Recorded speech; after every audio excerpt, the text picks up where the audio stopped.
ചേച്ചിയുടെ വലിയ വക്കീല് പറഞ്ഞ് പഠിപ്പിച്ചതായിരിക്കും ഇവിടെ നിന്ന് ഇറങ്ങരുതെന്ന്.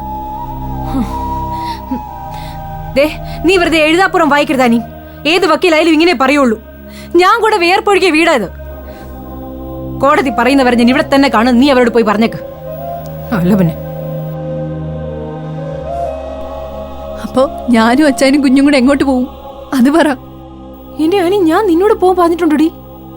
എടി, നമുക്ക് ഇവിടെ തന്നെ താമസിക്കാം. പഴയ പോലെ സന്തോഷത്തോടെ ഈ വീട്ടിൽ തന്നെ കഴിയാം. പഴയതുപോലെ.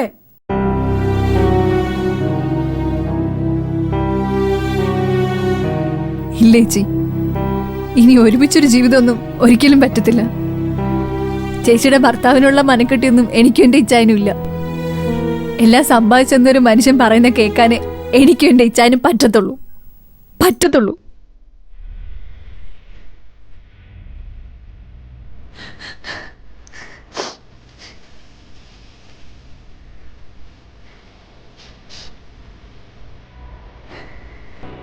ഗതികേടിലാണെന്ന് ചേച്ചി പറയുന്നു. അതിനേക്കാട്ടിലും ഗതികേടില്ല ഈ ആനി. എനിക്ക് സ്വന്തമായിട്ട് എന്താ ഉള്ളത്? കിടപ്പാടുണ്ടോ? സമ്പാദ്യമുണ്ടോ? ചേച്ചിക്ക് ചേച്ചിയുടേതായൊരു ജീവിതം ഉണ്ടായിരുന്നു ഒരു കാലത്ത്, ഇനിയും ഉണ്ടാവും.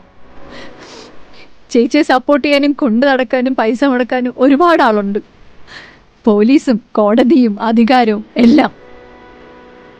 എനിക്കെന്താ ഉള്ളത്? ഒരു സിപ്പായി പണി. അലസച്ചേന് ജീപ്പിന്റെ CC വരെ അടച്ചോണ്ടിരുന്നത് ആരാ? അതെല്ലാം തിരിച്ചു വേണമെന്ന് പറഞ്ഞോണ്ടിരിക്കുക. അതുകൊണ്ട് ഞാൻ ചേച്ചിയുടെ കാല് പിടിക്കാം. ഞാനും എൻ്റെ അച്ചായനും കുഞ്ഞും കൂടെ എങ്ങനെയെങ്കിലും ജീവിച്ചോട്ടെ, എങ്ങനെയെങ്കിലും. ചേച്ചി പോവുകയാണെങ്കിൽ ഈ വീടും പറമ്പും ഞങ്ങളുടെ പേരിൽ എഴുതി തരാന്ന് പറഞ്ഞിരിക്കുക അനന്തേട്ടൻ. അതിന് പറ്റത്തില്ലെങ്കിൽ നമ്മൾ എല്ലാവരും കൂടെ ഇറങ്ങാനാ പറഞ്ഞിരിക്കുന്നത്. ഞങ്ങൾ എങ്ങനെയെങ്കിലും ജീവിച്ചോട്ടെ, എങ്ങനെയെങ്കിലും. ഒരു നിവൃത്തി ഇല്ലാത്തോണ്ടാ.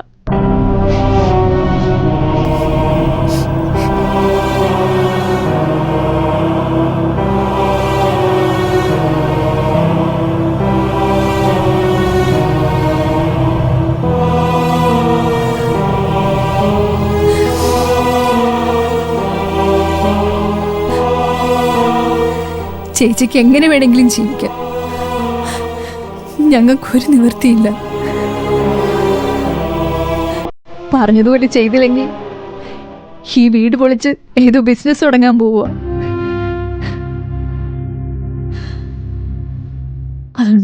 അതുകൊണ്ട് ചേച്ചി ഞങ്ങളെ ഒന്ന് സഹായിക്കണം. ചേച്ചി പിള്ളേരെയും കൊണ്ട് എവിടെയെങ്കിലും പോയി രക്ഷപ്പെടും.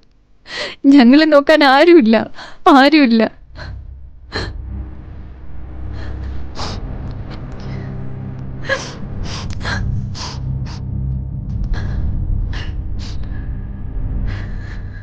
അച്ചായൻ എപ്പോഴും പറയുന്ന പോലെ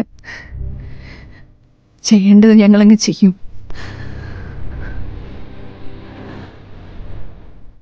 ആർക്കു വേണ്ടി ഇങ്ങനെ ജീവിക്കുന്നത്?